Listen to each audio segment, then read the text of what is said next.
बिहार के स्वाभिमानी और मेहनती भाई बहन, आप सभी के प्रणाम। बिहार के राज्यपाल श्रीमान आरिफ मोहम्मद खान जी, हमारे लोकप्रिय मुख्यमंत्री श्री नीतीश कुमार जी, केंद्रीय मंत्रिमंडल में मेरे साथी श्री जीतन राम मांझी जी, ललन सिंह जी, गिरिराज सिंह जी, चिराग पासवान जी, नित्यानंद राय जी, सतीश चंद्र दुबे जी, राजभूषण चौधरी जी, राज्य के उप मुख्यमंत्री श्री सम्राट चौधरी जी, विजय कुमार सिन्हा जी, उपस्थित अन्य मंत्रीगण, जनप्रतिनिधिगण और बिहार के मेरे प्यारे भाइयों और बहनों, आज मुझे इस पवित्र भूमि पर बिहार के विकास को नई गति देने का सौभाग्य मिला है। यहां करीब 50,000 करोड़ रुपए से ज्यादा की परियोजनाओं का लोकार्पण और शिलान्यास हुआ है। आप सब बड़ी संख्या में हमें आशीर्वाद देने आए हैं। आपका ये स्नेह, बिहार का ये प्यार, मैं इसे हमेशा सर आंखों पर रखता हूं। और आज बिहार में इतनी बड़ी तादाद में माताओं बहनों का आना, ये अपने आप में बिहार के मेरे इतने कार्यक्रमों की ये सबसे बड़ी शानदार घटना है। मैं माताओं बहनों को विशेष प्रणाम करता हूं। मैं आप सभी जनता जनार्दन का हृदय से आभार व्यक्त करता हूं। साथियों, सासाराम की इस धरती के तो नाम में भी राम है। सासाराम, सासाराम के लोग जानते हैं भगवान राम और उनके कुल की रीति क्या थी। प्राण जाए पर वचन न जाई, यानी जो वचन एक बार दे दिया वो पूरा होकर के ही रहता है। प्रभु श्री राम की ये रीति अब नए भारत की नीति बन गई है। अभी पहलगाम में जम्मू कश्मीर में आतंकी हमला हुआ था। हमारे कितने निर्दोष नागरिक मारे गए। इस जघन्य आतंकी हमले के बाद, एक दिन के बाद मैं बिहार आया था और मैंने बिहार की धरती से देश को वादा किया था, वचन दिया था, बिहार की धरती पर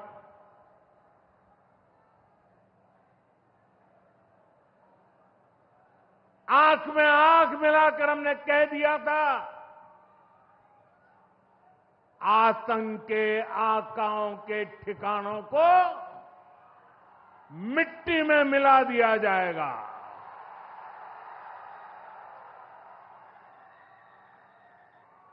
बिहार की धरती पर मैंने कहा था, उन्हें कल्पना से भी बड़ी सजा होगी। आज जब मैं बिहार आया हूं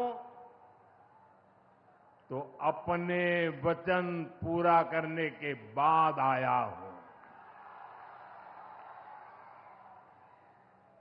जिन लोगों ने पाकिस्तान में बैठकर हमारी बहनों का सिंदूर उजाड़ा था, हमारी सेना ने उनके ठिकानों को खंडहर में बदल दिया है। भारत की बेटियों के सिंदूर की शक्ति क्या होती है, ये पाकिस्तान ने भी देखा और दुनिया ने भी देखा। जिस पाकिस्तानी सेना की छत्र छाया में आतंकी खुद को सुरक्षित मानते थे, हमारी सेनाओं ने एक ही झटके में उनको भी घुटनों पर ला दिया। पाकिस्तान के एयरबेस, उनके सैन्य ठिकाने हमने कुछ ही मिनट में तबाह कर दिए। ये नया भारत है, ये नए भारत की ताकत है। बिहार के मेरे प्यारे भाइयों बहनों, ये हमारा बिहार वीर कंवर सिंह जी की धरती है।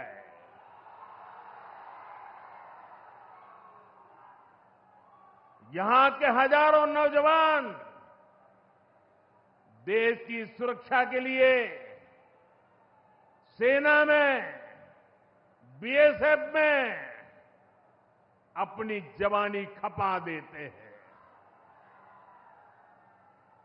ऑपरेशन सिंदूर में दुनिया ने हमारी बीएसएफ का भी अभूतपूर्व पराक्रम और अदम्य साहस देखा है। हमारी सीमाओं पर तैनात बीएसएफ के जाबाज सुरक्षा की अभेद चट्टान है। मां भारती की रक्षा हमारे बीएसएफ के जवानों के लिए सर्वोपरि है। और यही मातृभूमि के सेवा का पवित्र कर्तव्य निभाते हुए 10 मई को सीमा पर बीएसएफ सब इंस्पेक्टर इम्तियाज शहीद हो गए थे। मैं बिहार के इस वीर बेटे को आदरपूर्वक श्रद्धांजलि देता हूं। और मैं आज बिहार की धरती से फिर दोहराना चाहता हूं, ऑपरेशन सिंदूर में भारत की जो ताकत दुश्मन ने देखी है, लेकिन दुश्मन समझ लें, ये तो हमारे तर्कस का केवल एक ही तीर है। आतंकवाद के खिलाफ भारत की लड़ाई न रुकी है, न थमी है। आतंक का फन अगर फिर उठेगा तो भारत उसे बिल से खींचकर कुचलने का काम करेगा।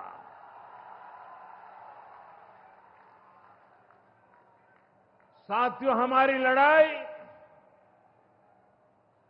देश के हर दुश्मन से है, फिर वो चाहे सीमा पार हो या देश के भीतर हो।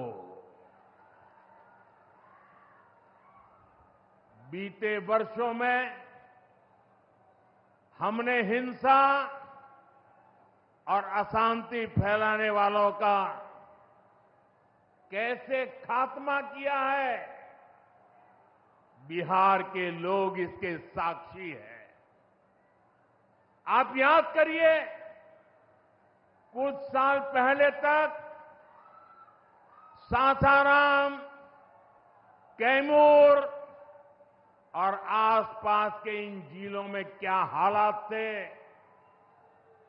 नक्सलवाद कैसे हावी था। मुंह पर नकाब लगाए, हाथों में बंदूक थामे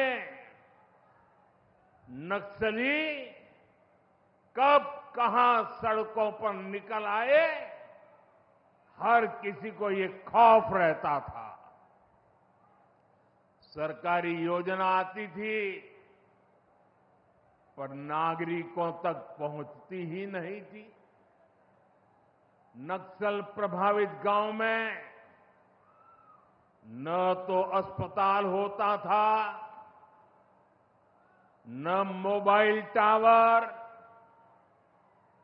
कभी स्कूल जलाए जाते थे, कभी सड़क बनाने वालों को मार दिया जाता था। इन लोगों का बाबा साहब आंबेडकर के संविधान पर कोई विश्वास नहीं था। नीतीश जी ने उन परिस्थितियों में भी यहां विकास की पूरी कोशिश की। 2014 के बाद से हमने इस दिशा में और तेजी से काम किया। हमने माओवादियों को उनके किया की सजा देनी शुरू की। हम युवाओं को विकास की मुख्य धारा में भी लेकर आए। 11 सालों की दृढ़ प्रतिज्ञा का फल आज देश को मिलना शुरू हुआ है।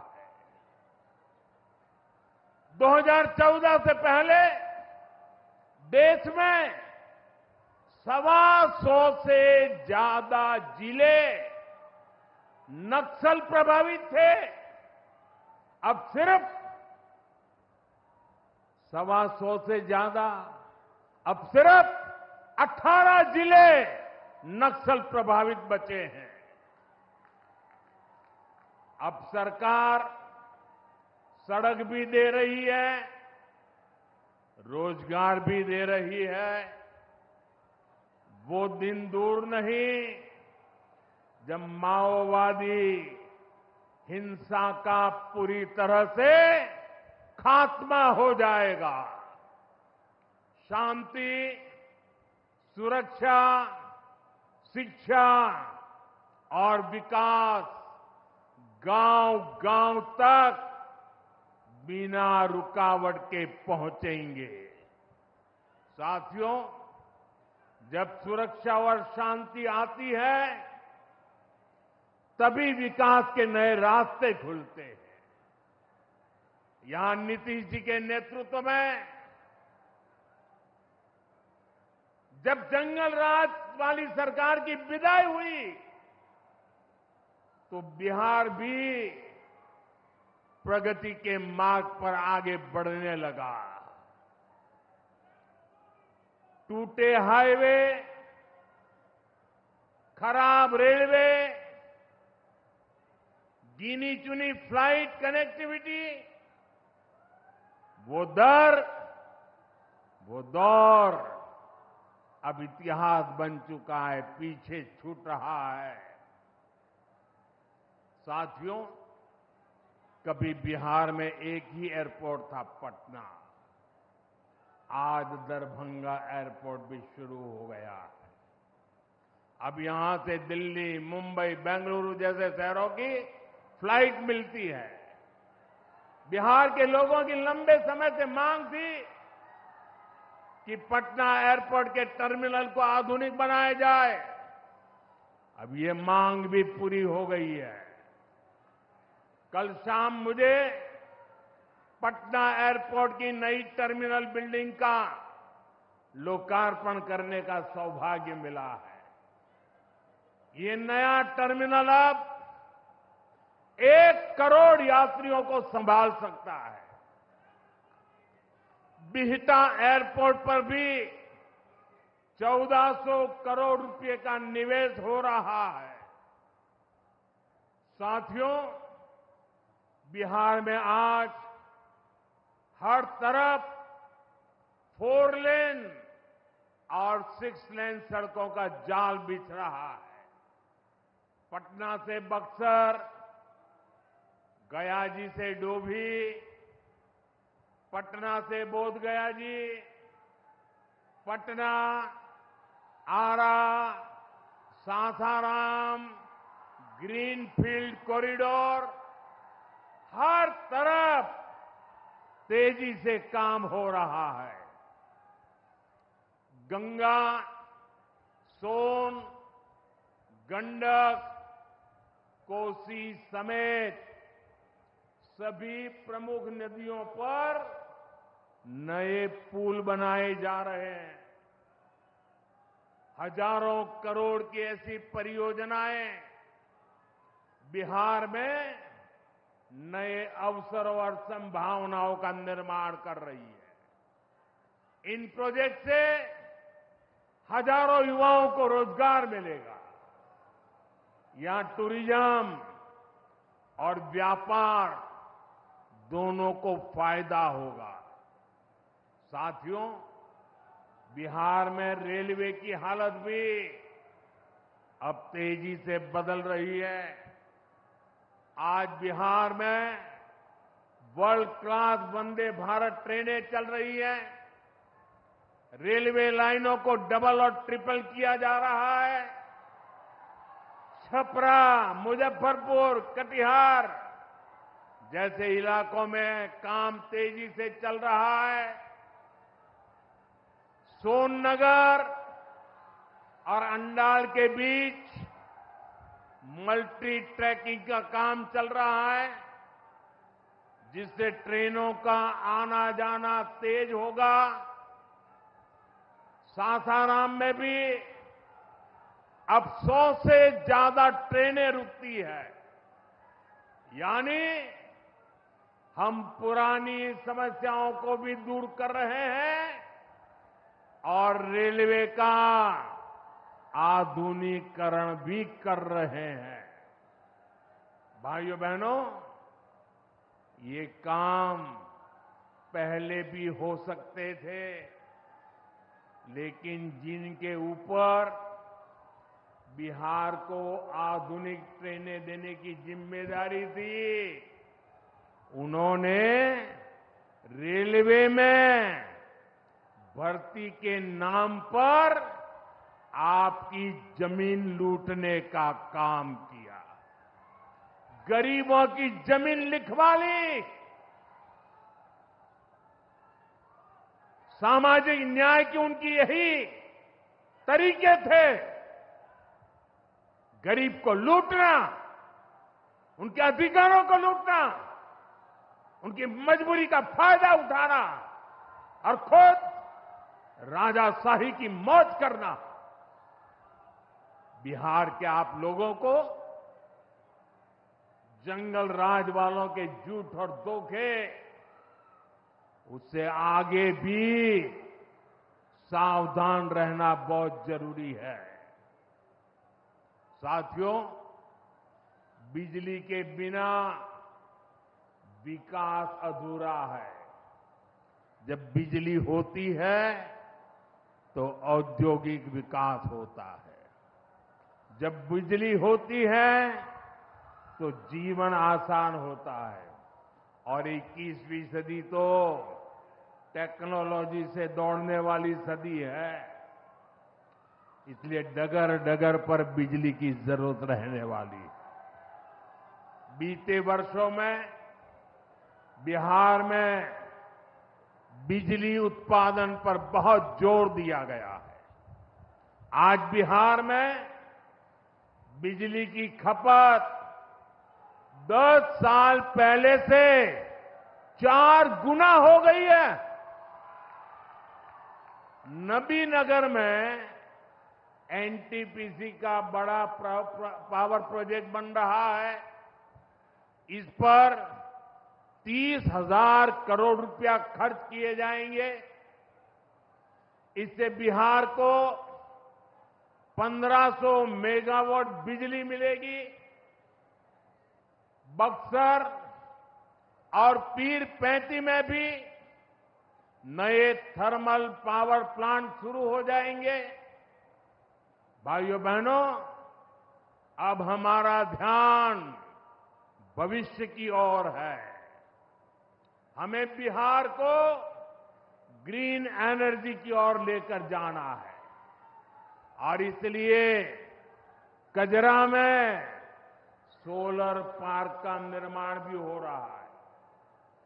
पीएम कुसुम योजना के तहत सौर ऊर्जा से किसानों को कमाई के विकल्प दिए जा रहे हैं।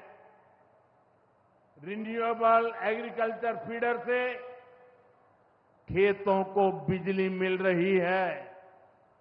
हमारे इन प्रयासों का असर है कि यहां के लोगों का जीवन बेहतर हुआ है।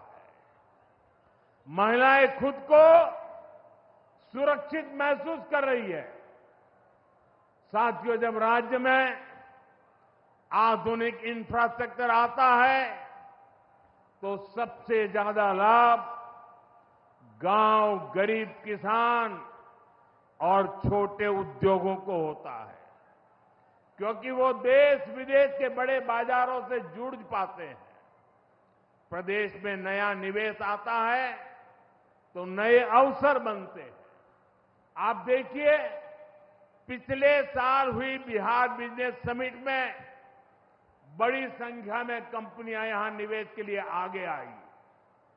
जब राज्य में उद्योग आता है तो लोगों को मजदूरी के लिए पलायन नहीं करना पड़ता। किसानों को भी नए विकल्प मिलते हैं। यातायात की सुविधाएं सुधरने से उनकी उपज भी दूर दूर तक जा पाती है। भाइयों बहनों, हमारी सरकार बिहार के किसानों की आय बढ़ाने के लिए लगातार काम कर रही है। यहां 75 लाख से ज्यादा किसानों को पीएम किसान सम्मान निधि के तहत आर्थिक सहायता मिल रही है। हमारी सरकार ने मखाना बोर्ड की घोषणा की है। हमने बिहार के मखाना को जीआई टैग दिया। इससे मखाना किसानों को बहुत लाभ हुआ है। इस साल के बजट में हमने बिहार में फूड प्रोसेसिंग के लिए नेशनल इंस्टीट्यूट का भी ऐलान किया है। अभी 2-3 महीने पहले ही कैबिनेट ने 2-3 दिन पहले ही कैबिनेट ने खरीफ के मौसम के उसके लिए धान समेत 14 फसलों की एमएसपी को बढ़ाने को मंजूरी दी है। इससे किसानों को अपनी फसलों का बेहतर दाम और आमदनी भी बढ़ेगी। साथियों, जिन लोगों ने बिहार को सबसे ज्यादा ठगा, जिनके दौर में बिहार के गरीब और वंचित तबके को बिहार छोड़कर जाना पड़ा, आज वही लोग सत्ता पाने के लिए सामाजिक न्याय का झूठ बोल रहे हैं। दशकों तक बिहार के दलित, पिछड़ों और आदिवासियों के पास शौचालय तक नहीं था। दशकों तक हमारे इन भाई बहनों के पास बैंक में खाता नहीं था। उन्होंने बैंकों में उनके लिए तो एंट्री बंद थी, दरवाजे तक भी घुसने नहीं दिया जाता था। दलित और पिछड़ा वर्ग के ही सबसे ज्यादा लोग झुग्गी झोपड़ी में जीवन गुजारा करते थे, उनके पास पक्का घर तक नहीं था, वे बेघर थे। करोड़ों लोगों के सर पर छत तक नहीं थी। मैं आपसे पूछता हूं, बिहार के लोगों की ये दुर्दशा, ये पीड़ा, ये तकलीफ, क्या ये कांग्रेस और आरजेडी का क्या यही सामाजिक न्याय था? गरीबों को इस प्रकार से मजबूरी में जीने के लिए सारी नीतियां बनाने के आदी लोग। साथियों, इससे ज्यादा अन्याय कोई नहीं हो सकता है। कांग्रेस और आरजेडी वालों, इन्होंने कभी दलित, पिछड़ा की इतनी तकलीफों की चिंता तक नहीं की। ये लोग विदेशियों को बिहार की गरीबी दिखाने के लिए घुमाने लाते थे। अब जब दलित, वंचित और पिछड़ा समाज ने कांग्रेस को उसके पापों की वजह से छोड़ दिया है, तो इन्हें अपना अस्तित्व बचाने के लिए सामाजिक न्याय की बातें याद आ रही है। भाइयों बहनों, बिहार में और देश में सामाजिक न्याय का नया सवेरा एनडीए के दौर में दिखा है। हमने गरीब तक जीवन से जुड़ी मूलभूत सुविधाएं पहुंचाई है। हम इन सुविधाओं को 100% लाभार्थी तक पहुंचाने के लिए काम कर रहे हैं। 4 करोड़ नए मकान, 3 करोड़ बहनों को लखपति दीदी बनाने का मिशन, 12 करोड़ से ज्यादा घरों में नल का कनेक्शन, 70 साल से अधिक उम्र के हर बुजुर्ग को 5 लाख रुपए तक का मुफ्त इलाज, हर महीने मुफ्त राशन की सुविधा। हमारी सरकार हर गरीब और जरूरतमंद के साथ खड़ी है। साथियों, हम चाहते हैं कि कोई भी गांव छूटे नहीं, कोई भी हकदार परिवार सरकार की योजनाओं से वंचित न रह जाए। मुझे खुशी है, इसी सोच के साथ बिहार सरकार ने डॉक्टर भीमराव अंबेडकर समग्र सेवा अभियान शुरू किया है। इस अभियान में 22 जरूरी योजनाएं एक साथ लेकर सरकार गांव-गांव, टोला-टोला पहुंच रही है। हमारा लक्ष्य है हर दलित, महादलित, पिछड़े अति पिछड़े गरीब के घर तक सीधे पहुंचना। मुझे बताया गया है कि अब तक 30,000 से ज्यादा कैंप लग चुके हैं। लाखों लोग इस अभियान से जुड़ चुके हैं। जब सरकार खुद लाभार्थियों तक पहुंचती है तो ना कोई भेदभाव होता है और ना ही कोई भ्रष्टाचार होता है और तभी सच्चा सामाजिक न्याय होता है। साथियों, हमें हमारे बिहार को बाबा साहब आंबेडकर, कर्पूरी ठाकुर, बाबू जगजीवन राम और जेपी के सपनों का बिहार बनाना है। हमारा लक्ष्य है विकसित बिहार, विकसित भारत, क्योंकि जब जब बिहार ने प्रगति की है, भारत दुनिया में शिखर पर पहुंचा है।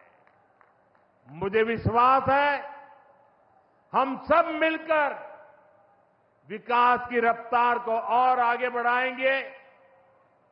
मैं एक बार फिर आप सबको इन विकास कार्यों के लिए बहुत बहुत बधाई देता हूं। मेरे साथ दोनों हाथ ऊपर करके मुट्ठी बंद करके बोलिए, भारत माता की। आवाज दूर दूर तक पहुंचनी चाहिए। सीमा पर खड़े हमारे जवान का सीना चौड़ा हो जाना चाहिए। भारत माता की, भारत माता की, भारत माता की। बहुत बहुत धन्यवाद।